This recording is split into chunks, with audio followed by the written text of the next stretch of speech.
Hello കൂട്ടുകാരെ, നമുക്കിന്നൊരു ബജ്ജി ഉണ്ടാക്കിയേ കേട്ടോ. അതിനുള്ള സാധനം ഞാൻ എടുത്തു വെച്ചിട്ടുണ്ട്. എന്നാന്നല്ലേ, ഇത് നമ്മുടെ പച്ചരി, ഒരു ഗ്ലാസ് പച്ചരിയും അതുപോലെ 2 മുഴുത്ത കിഴങ്ങും കൂടെ നന്നായിട്ട് പച്ചരി വെള്ളത്തിലിട്ട് കുതിർത്തി ഈ കിഴങ്ങും കൂടെ ഉപ്പ് ചേർത്ത് നന്നായിട്ട് അരച്ചു കൂട്ടോ. എന്നിട്ട് ഞാനത് ഇഞ്ചിയും വെളുത്തുള്ളിയും പച്ചമുളകും കറിവേപ്പിലയും എല്ലാം കൂടെ നന്നായിട്ടിട്ട് ഒന്ന് മിക്സ് ചെയ്തിട്ടുണ്ട്.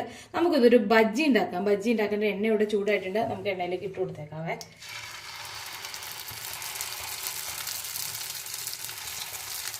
അപ്പൊ നമ്മുടെ ബജ്ജി ഇവിടെ പാകമായിട്ടുണ്ട്. അത് നന്നായിട്ട് മൂത്തൂട്ടോ. അത് നമ്മൾ പാത്രത്തിലേക്ക് മാറ്റും കേട്ടോ.